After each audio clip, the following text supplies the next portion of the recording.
예레미야는 별명이 있습니다. 눈물의 선지자라는 별명이 있습니다. 그래서 제가 이미지 한 개 준비했는데요. 특별히 예레미야는 그 남유다가 완전히 멸망할 그 시기에 하나님의 말씀을 선포했던 선지자입니다. 이미지 한번 부탁드리겠습니다. 16대 왕이 요시야 왕입니다. 그리고 요시야 왕은 이렇게 성전을 청결하게 하고 하나님의 율법책을 발견했던 왕입니다. 이 발견했다고 하니까 어디엔가는 이렇게 잃어버렸던 책이죠.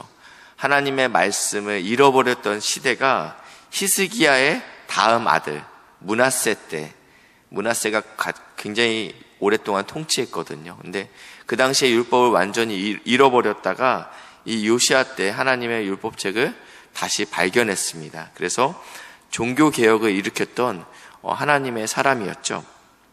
이 왕이 죽고 나고 나서 여호아하스라는 왕이 자신의 둘째 아들입니다. 왕이 되게 됩니다. 분명히 첫째가 있습니다. 누구죠?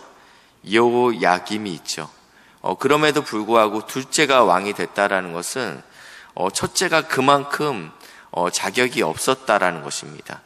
대중들에게, 그리고 그 당시에 있는 그 신하들에게는 첫째인 여호야김은 왕으로서의 자질은 없다라고 인정됐기 때문에 둘째 여호아하스가 왕이 됩니다. 그 당시의 정세는 어땠냐면 이 아수르, 그러니까 북이스라엘을 멸망시켰던 아수르가 바벨론에 의해서 거의 완전히 멸망당하기 직전이었습니다. 그리고 나서 이제 그러니까 바벨론이 내려왔을 때 이 여호아하스가 이제 애굽 왕에게 의해서 사로잡히게 되고요. 이건 다음에 시간이 되면 좀 길게 설명드리고 오늘은 좀 간단히 설명드리면요. 애굽 왕 바로 느고가 여호아하스를 잡아가고 그 대신 여호야김을 왕으로 세우게 됩니다. 그러니까 여호야김은 애굽의 말을 잘 들어야 되는 상황이었습니다. 원래는 왕이 될 수 있는 사람은 아니었죠. 왜냐하면 백성들도 그렇고 그의 신하들도 둘째인 여호아하스를 왕으로 세웠다라는 것은 본인은 혈통적으로는 그리고 서열적으로는 반드시 왕이 될 수 있었겠지만 그 당시의 분위기가 여론이 그렇지 않았음에도 불구하고 애굽 왕이 너가 왕이 되고 나에게 충성을 다하라 해서 여호야김을 왕으로 세웠다라는 것입니다. 이때부터 예레미야가 활동을 활발하게 하게 됩니다. 하나님의 말씀에 순종하지 않았던 사람, 하나님의 말씀을 등한히 여겼던 사람이 왕의 됨으로 인해서 지금 이의 목줄이 애굽 왕 바로 느고에게 붙잡혀 있었습니다. 그렇지만 국제 정세가 굉장히 혼란스러웠습니다. 신흥 강국 바벨론이 점차적으로 강해지고 있었습니다. 이 가운데서 굉장히 위험한 줄타기를 하고 있는 것입니다. 내가 애굽 왕의 편에 서야 되는지 아니면 바벨론의 편에 서야 되는지, 이 갈등이 18대 그리고 19대 그리고 20대 사이에서 계속적으로 갈등으로 일어나게 됩니다.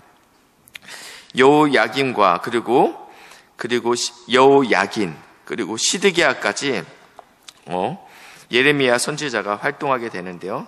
특별히 여호야김 때는요 1차 포로가 잡혀갑니다. 바벨론에 의해서. 다니엘, 여러분 잘 알고 있는 다니엘이 1차 포로 때 잡혀갔고 2차 포로 때는요 여호야김과 그리고 선지자 누가 잡혀가냐면 에스겔이 잡혀갑니다. 이때 모르드게, 에스더 이때 다 잡혀가게 됩니다.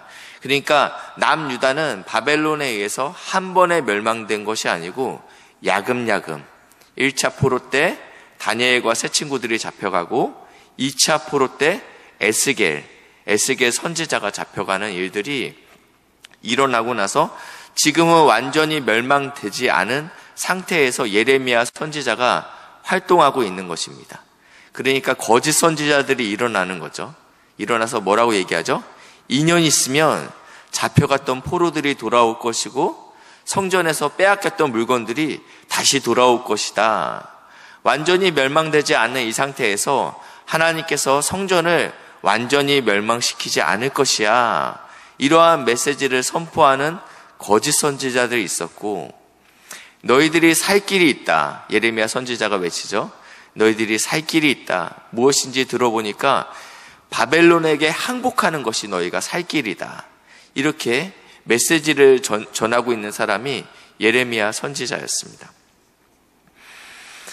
그러고 나서 예레미야 선지자가 30장부터 32장까지는요, 새로운 메시지를 전하고 있습니다.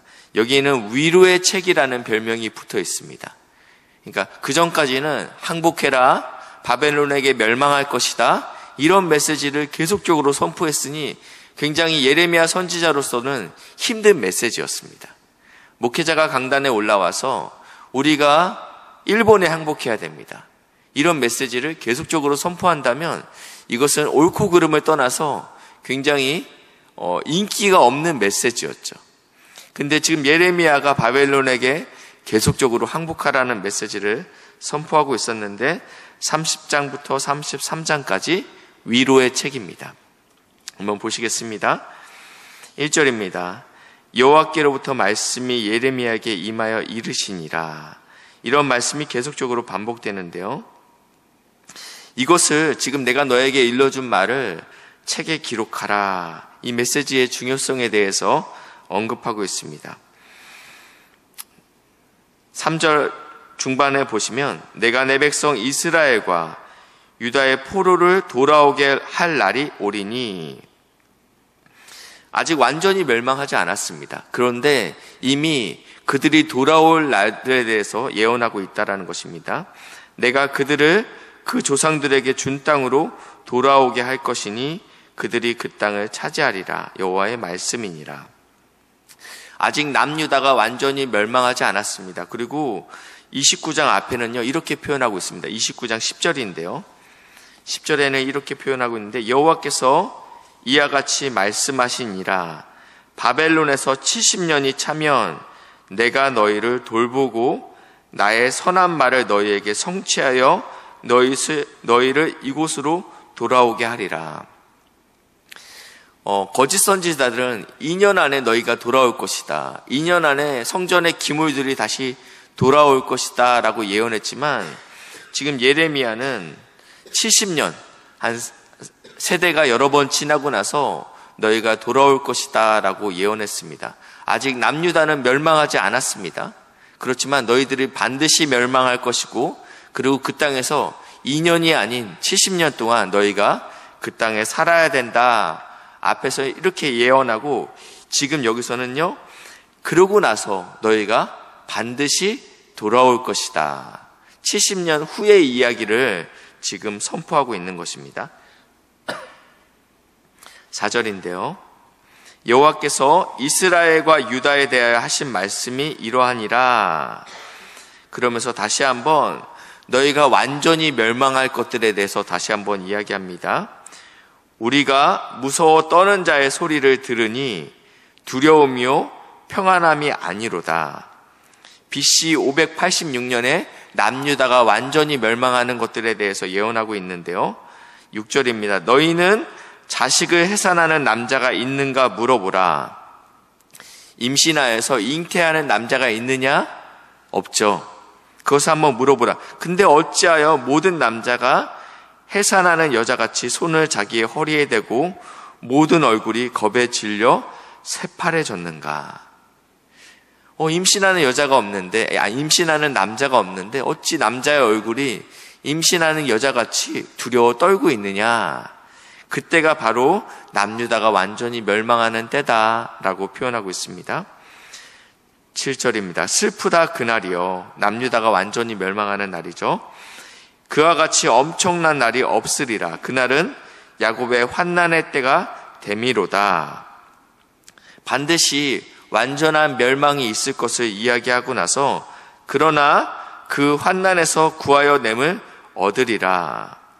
반드시 멸망의 때가 있다. 내가 예언한 그 말씀이 반드시 있다. 그럼에도 불구하고 하나님께서 그 환난 가운데 너를 구하여 내겠다라고 말씀하고 있습니다. 8절, 그날은 회복의 날을 이야기하고 있습니다. 내가 내 목에서 그 멍에를 꺾어버리며. 바벨론이 신흥 강국으로 일어났을 때 이스라엘 주변에 많은 사신들이 남유다로 찾아왔습니다. 바벨론 좀 어떻게 하시죠? 지금 러시아가 지금 우크라이나를 점령하려고 하니까 유럽들로, 나토들로 가입하고 있지 않습니까? 중립을 지켰던 나라들도 그 다음은 우린가 싶으니까 나토로 가입하고 있잖아요. 마찬가지로 지금 바벨론이 강력해지고 그리고 지금 하나씩 점령해 나가니까 이 남유다를 중심으로 많은 나라들이 연합하게 됩니다. 그때 이 예레미야가 나무멍에를 갖고 오죠. 나무멍에를 갖고 와서 너희가 이렇게 매게 될 것이다. 그러니까 거짓 선지자가 그 멍에를 뽀개니까 어떻게 해요? 이번에 새 멍에를 들고 오잖아요. 사람이 뽀갤 수 없게끔, 사람이 부실 수 없게끔. 그런데 이 멍에를 꺾는 사람이 있는데, 꺾는 분이 계시는데 하나님이시라는 것입니다.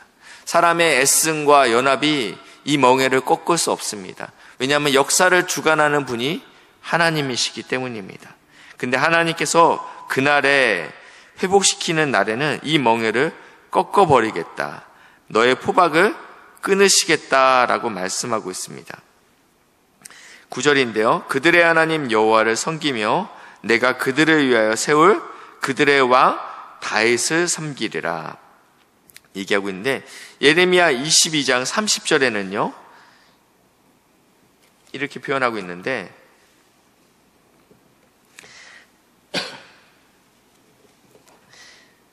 여호와께서 이와 같이 말씀하시니라. 너희는 이 사람이 지식이 없겠고 그의 평생 동안 형통하지 못할 자라.